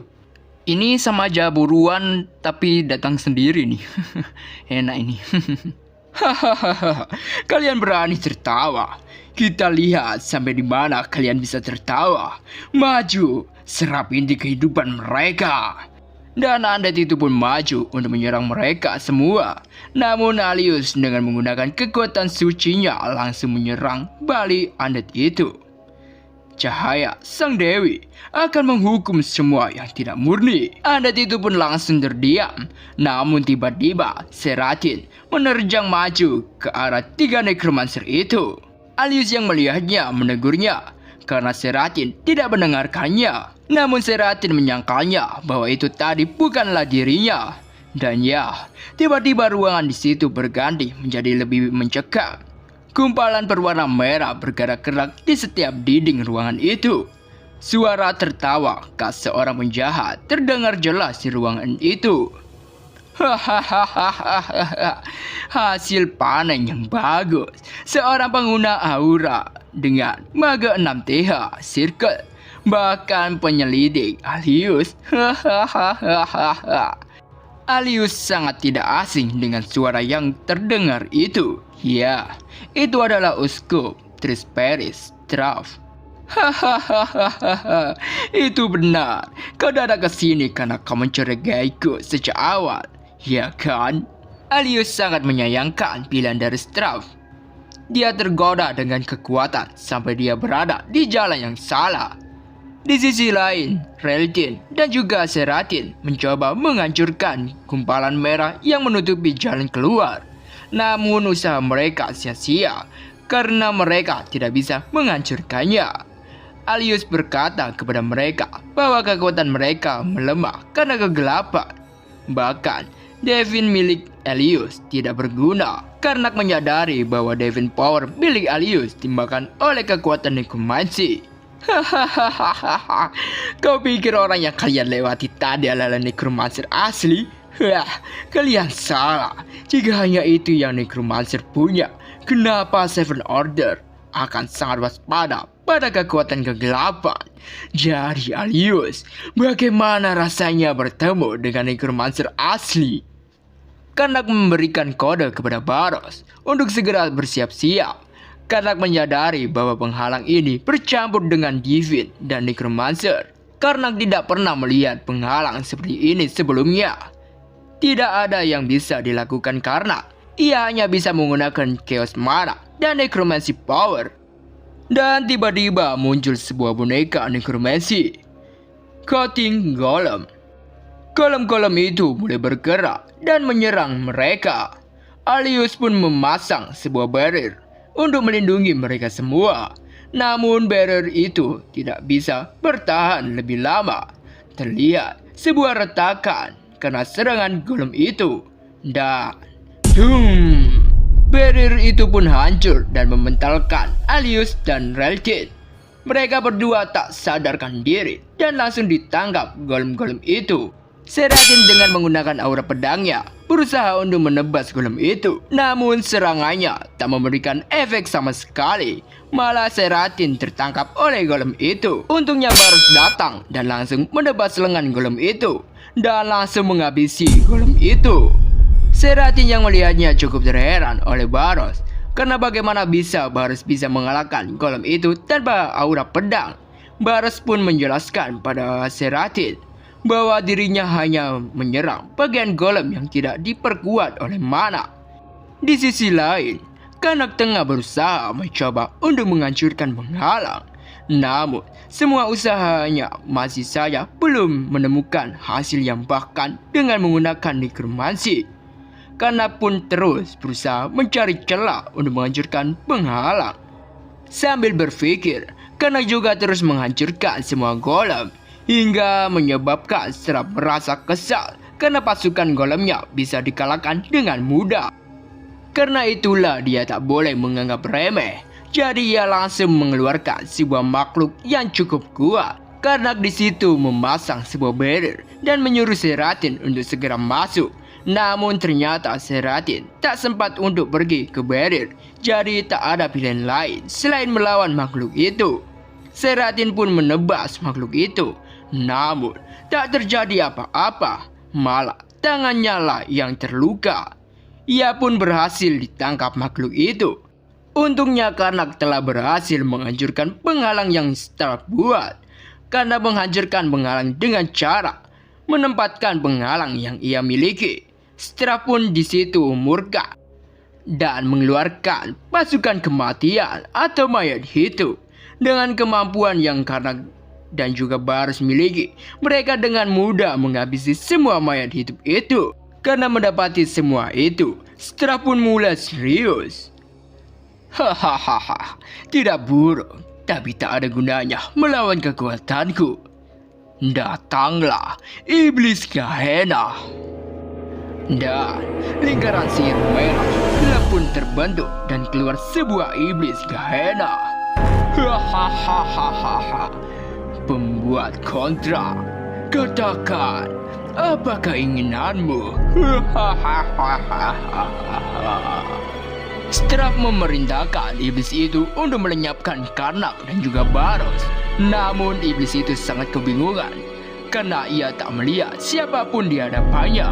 Dan ternyata Straff terkena genjutsu oleh Karnak. Waduh, genjutsu. Straff menyadari bahwa semua itu hanyalah ilusi. Ia pun tantrum teriak-teriak tidak jelas. Wah, udah gila emang. Dan ternyata Karnak, Baros dan juga Seratin kini berada di dalam hutan. Seratin yang tahu kalau mereka adalah necromancer, ia cukup kecewa dengan mereka karena mereka telah berbohong dengan identitasnya. Di situ mereka berdua malah seperti tidak bersalah sama sekali, malah mempertanyakan perasaan Seratin karena mengetahui kalau mereka adalah necromancer. Di situ Seratin berkata kepada mereka bahwa jangan berpura-pura peduli dengan dirinya, karena mereka adalah necromancer yang menjijikkan. Dan Seratin juga mempertanyakan posisinya sekarang ada di mana. Karnak dengan santai menjawab pertanyaan dari Seratin. Tenang saja, kita bersembunyi di luar kota untuk menghindari penghalang. Kita perlu waktu untuk memulihkan dirimu. Seratin di situ sedikit heran karena mereka bukan menghabisinya, malah mau memulihkannya. Di situ Karnak menjelaskan bahwa mereka mencoba menjadi orang yang baik. Dan karena juga di situ memberitahu niatnya untuk menghapus beberapa ingatan dari Seratin. Seratin tidak masalah dengan itu, karena dia juga sudah tidak bisa merasakan tangannya lagi. Dia tidak bisa hidup dengan normal, apalagi menjadi seorang swordman. Ia memilih lebih baik karena menghabisinya saja. Di episode sebelumnya, Seratin sudah tahu kalau Karnak dan juga Baros adalah necromancer. Dan dalam situasi itu juga, tangan dari Seratin sudah tidak dapat digunakan karena sudah mengalami luka yang cukup parah. Karena ia merasa hidupnya sudah tak berarti lagi, ia meminta Karnak untuk menghabisinya saja. Kembali ke episode sekarang, Baros yang merasa prihatin dengan Seratin meminta Karnak untuk menggunakan sihir penyembuh dari pendeta ahli. Namun Karnak menolaknya karena apabila ia menggunakan holy magic, itu akan melanggar hukum alam. Baros pun bertanya lagi soal bagaimana dengan nekromansi, apakah ada cara untuk menyembuhkannya. Di situ Seratin yang mendengarnya bertanya apakah dirinya bisa sembuh dengan menggunakan nekromansi. Karnak pun menjawab bahwa sebenarnya dia bisa, tapi Karnak tidak menyarankannya. Karena untuk menerima nekromansi, Seratin harus menjadi pelayan dari dirinya. Karena mempertanyakan apakah Seratin mau menjadi pelayan dari seorang nekromansi yang kejam. Di situ Seratin cukup bimbang dengan pilihannya. Dijelaskan, nekromancer dalam mengendalikan jiwa manusia untuk menggunakan seperti budak melalui kontrak pelayan.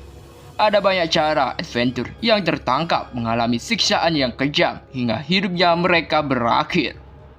Di situ Karnak berkata kepada Seratin, meski sebenarnya Karnak tidak ingin menggunakan nekromansi, Melihat kondisi seperti ini, Karnak tidak bisa memberikan saran soal apa yang harus dia lakukan. Seratin yang masih ragu bertanya lagi soal efek yang akan terjadi pada dirinya apabila menjadi pelayan Karnak. Karnak pun menjelaskan bahwa setelah kontrak terbentuk, Karnak akan bisa melihat struktur jiwa Seratin. Dengan informasi itu, Karnak akan bisa memulihkan tubuhnya. Kemudian meski Seratin memiliki kehendak bebas, tapi akan memiliki beberapa batasan. Dan apabila Seratin mengkhianati Karnak, ia akan mengalami kematian. Seratin yang mendengar penjelasan dari Karnak tahu, ternyata semua itu sama dengan sumpah sang kesatria.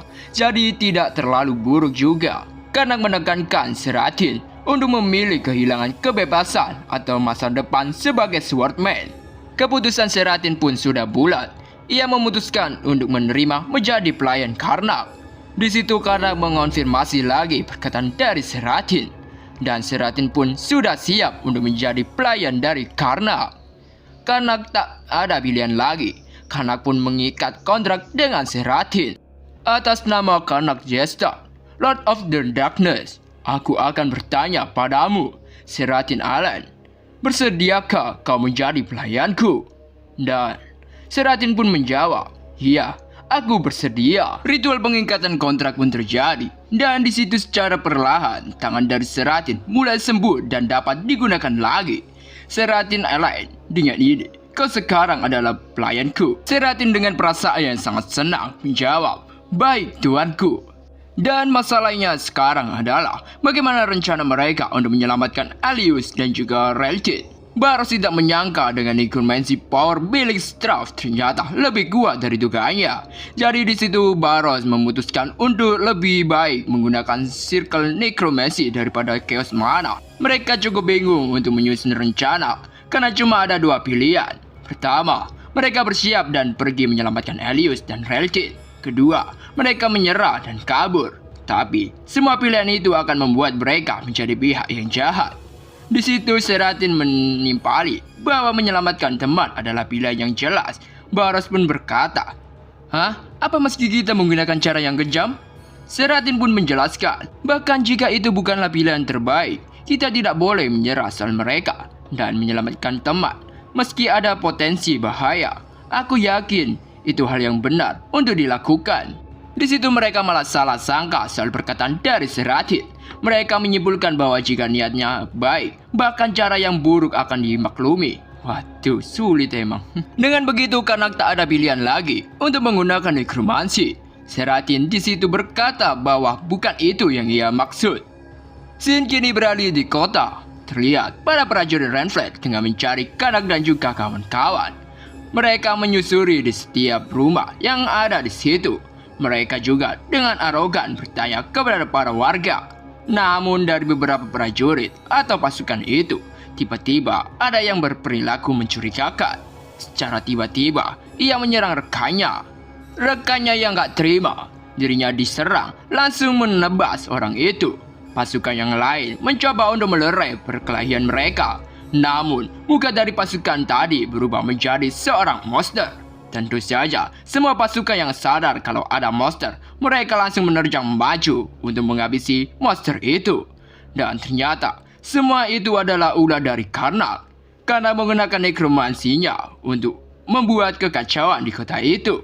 Ia membuat para pasukan untuk saling menyerang satu sama lain. Seratin bertanya kepada Karnak, mengapa Karnak membuat kekacauan seperti ini? Karnak pun berkata bahwa dirinya akan membuat pasukan undead. Di sisi lain Seratin cukup kagum dengan Karnak karena dia berbeda dengan rumor yang ada mengenai seorang necromancer. Ia tidak melibatkan warga sipil sama sekali, tapi dia hanya melakukannya pada pasukan Renfred. Semua pasukan Renfred yang saling menyerang satu sama lain. Kini semuanya sudah mokat semua. Jadi di situ Karnak langsung menggunakan kekuatan nekromansinya untuk merubah mereka menjadi pasukan mayat hidup. Karnak memerintahkan pasukannya untuk menyerbu kediaman Renfred. Dan terlihat kediaman Renfred kini dipenuhi pasukan undead yang dimiliki oleh Karnak. Di situ Karnak meminta mereka untuk segera bergegas karena takutnya mereka akan segera ketahuan. Seratin cukup bingung dengan perkataan Baros, maksudnya Karnak. Dan Karnak pun menjelaskan bahwa semua itu sebenarnya sebagian besar dari para zombie itu adalah hanyalah ilusi.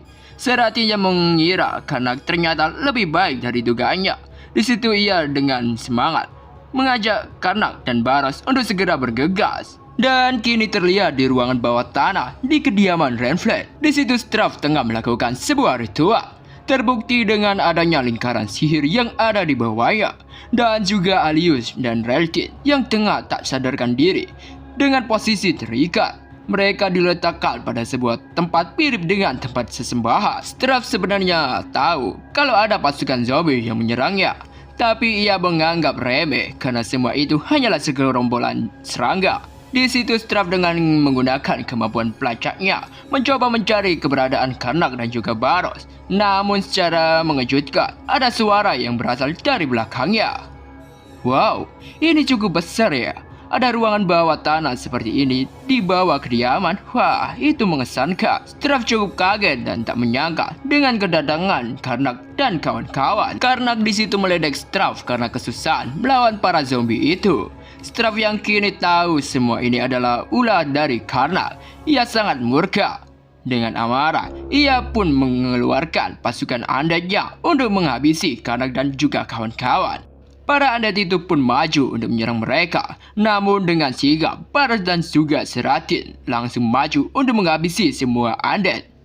Karnak juga menggunakan kekuatannya untuk memanggil pasukannya. Muncullah budak jiwa. Aku memanggilmu dari kedalaman api penyucian. Dan muncullah Echoes of the Underworld. Mereka dengan mudah dapat menghabisi semua pasukan milik Straff.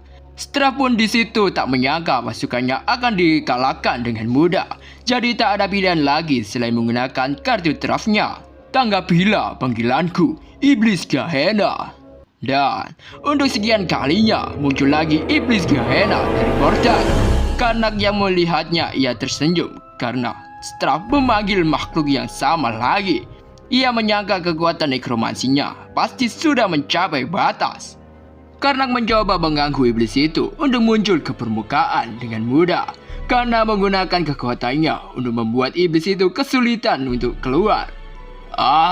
Apa ini? Sialan, aku akan mencabik-cabikmu. Dengan sekuat tenaga, iblis itu mencoba untuk keluar dari portal. Dan ledakan yang amat dahsyat pun terjadi. Di situ sang iblis Gehenna sudah muncul di permukaan. Sang kontraktor, katakan apa yang kau inginkan. Straff di situ menyuruh untuk segera melenyapkan Karnak. Dengan amarah yang meluap-luap karena sudah dipermainkan oleh Karnak, iblis itu langsung mengeluarkan aura kematian. Karnak memberitahu kepada Baros dan juga Seratin bahwa semua ini di luar rencana. Karnak menyuruh mereka berdua untuk pergi melawan iblis itu. Mereka berdua langsung menerjang maju melawan iblis itu. Namun tak terjadi apa-apa. Malah sang iblis menganggap serangan mereka berdua hanyalah seperti gigitan semut. Sang iblis pun melancarkan serangan balik yang langsung dilancarkan kepada mereka berdua. Untungnya mereka dapat menghindarinya. Karnak juga mencoba menyerang iblis itu dengan kekuatan bola api. Namun sang iblis dapat menghalangi semua serangan Karnak dengan mudah. Mereka cukup bingung dengan rencana yang akan mereka jalankan. Di situ, Karnak teringat sebuah rencana dan menyuruh Baros untuk melakukan rencana P. Dan mereka pun memulai melakukan rencana P. Buka pikiranmu dan terimalah ini perintah Tuanmu. Dan Baros dan juga Seratin mulai beresonansi. Dan Baros kini merasuki tubuh Seratin. Rencana P adalah possession. Seratin yang gak tahu apa-apa di situ, ia cuma bisa kebingungan. Karnak memerintahkan Baros untuk segera maju dan menghabisi iblis Gehenna. Di situ Seratin meminta kepada Baros untuk menjaga tubuhnya baik-baik.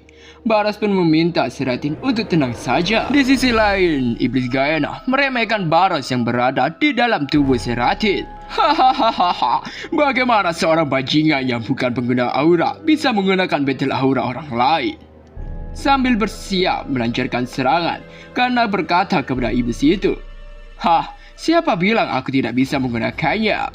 Dan ya, baru di situ bisa menggunakan aura pedang dan langsung menebas iblis Gehenna itu. Iblis itu pun mengalami luka yang amat fatal. Menggunakan battle aura orang lain adalah keahlianku. Iblis Gehenna itu tidak menyangka Barus bisa mengincar celah dengan sempurna, dan iblis itu merasa Barus lebih kuat dari sebelumnya. Di situ bahkan Barus bisa menggunakan Blue Aura, sampai membuat Seratin sangat terkejut karena Barus bisa membuat Blue Aura dengan menggunakan tubuhnya. Di situ Barus memuji tubuh dari Seratin karena memiliki bakat terpendam.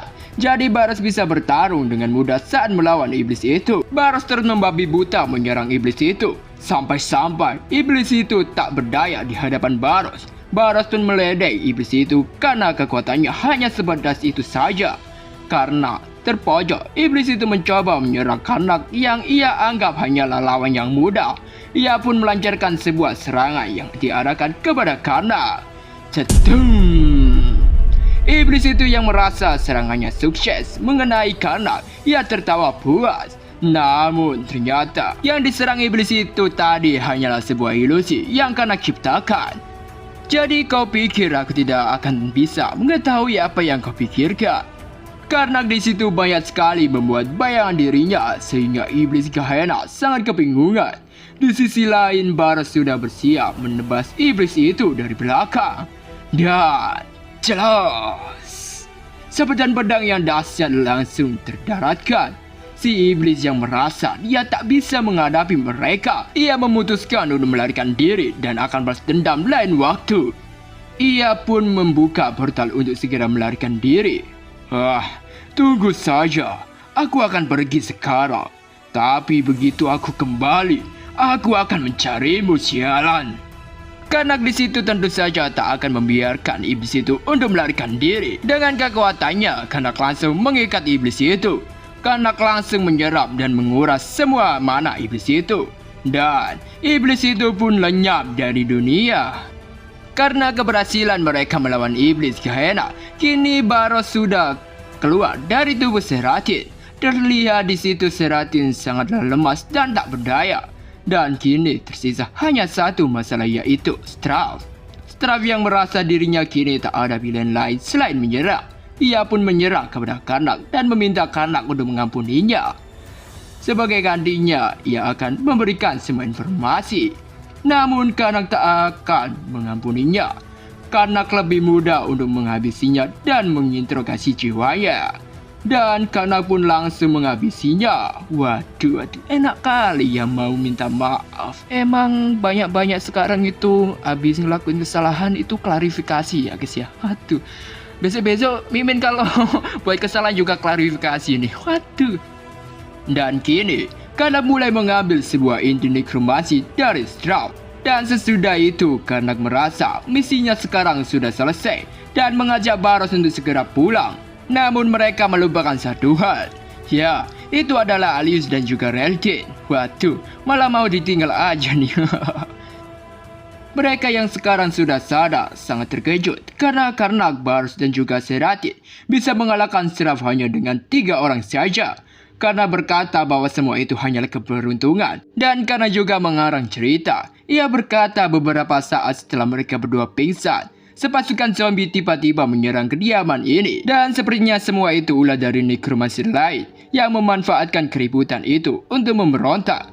Dan dia pun tidak melewatkan kesempatan itu dan mendapatkan bantuan dari Seratin untuk mengalahkannya. Ya, mereka berdua sih percaya-percaya aja sih. Dan mereka cukup lega karena mereka bisa mengalahkan Strav. Seperti sebelumnya, Alice menggunakan DV-nya mengambil nekromansi dari Strav dan memasukkannya ke dalam botol. Karena semua masalah sudah selesai, jadi mereka menyerahkan sisanya kepada Ordo dan mereka pun segera bergegas pergi. Di tengah perjalanan, Alice dan Relkin harus dikejutkan dengan pernyataan Seratin. Karena ia berkata bahwa dirinya sekarang adalah kesatria dari Baron Karnak. Seratin menjelaskan bahwa karena kejadian semalam, ia sangat menyadari bahwa Karnak layak menjadi seorang untuk ia janjikan kesatria. Alius pun mengucapkan selamat kepada Seratin karena sudah menemukan seorang yang dapat ia layani. Dan di situ mereka pun berpamitan untuk segera kembali ke tempat masing-masing. Scene kini beralih di kediaman Chester, tepatnya di perkebunan Chester. Semua pelayan menyambut kepulangan dari kepala keluarga mereka. Namun setelah mereka melihat Kanak membawa seorang wanita, mereka mengira Kanak telah membawa pulang seorang calon istri. Waduh. Kanak pun memperkenalkan Seratin kepada semua pelayannya bahwa Seratin adalah kesatria baru dari Baron Chester. Kepala pelayan berkata kepada Karnak bahwa meskipun wilayah mereka berada di tepi, tapi mereka tak boleh menerima sembarang orang sebagai kasatria. Baras pun meminta Seratin untuk menunjukkan kemampuannya, dan Seratin pun menggunakan aura pedangnya untuk menebas pohon di depannya. Dan karena itulah Seratin kini sudah resmi menjadi kesatria Chester. Beralih beberapa minggu ke depan, terlihat Seratin tengah berlatih dengan para kesatria Chester. Mereka sangat kagum dengan keterampilan milik Seratin. Di situ Baros berterima kasih kepada Seratin karena sudah membantu para kesatria untuk berlatih. Jadi kini Baros meminta Seratin untuk berlatih dengan dirinya. Mereka pun memulai berlatih. Tebas demi tebasan terus terjadi. Denting demi tendingan pedang sangat terdengar cukup keras. Peraduan pedang yang sangat intens, sangat mengagumkan dan memanjakan mata. Seusai latihan itu, Seratin meminta kepada Baros untuk merasukinya lagi. Ia merasa apabila Baros merasukinya, ia akan segera menerobos dengan mudah. Namun di situ Baros menyangkalnya karena apabila ia merasuki tubuhnya sebanyak lebih dari 3 kali, jiwa dari Seratin akan rusak dan dia akan menjadi gila. Baros berkata Seratin pasti akan bisa bertambah lebih kuat tanpa melakukan itu semua. Baros tahu Seratin adalah orang yang berbakat, jadi tidak ada yang mustahil untuk Seratin berkembang lebih kuat lagi. Di sisi lain, Karak tengah kebingungan dengan metode yang dilakukan Straff saat menggabungkan Holy Power dan Necromancy. Karena di situ mencoba membuat sebuah teknik baru untuk menyelidiki ruang dan waktu yang berbahaya. Serap kegelapan ke beberapa helai dan manipulasi secara detail tanpa membuat kesialan apapun. Dan investigasi ruang waktu fisik yang kuat. Eyes of Darkness selesai. Dan ya, selesai. Ya, episode sekarang sampai di sini dulu ya guys ya. Dan mohon maaf apabila ada suara-suara aneh ya guys ya. Aduh, soalnya Mimin ngerjainnya di pagi hari. Pasti ada suara motor dan juga suara lagu-lagu yang tidak jelas lah ya, pokoknya itulah. Karena tetangga Mimin biasanya ya gitulah. Oke, sekian, terima kasih, bye.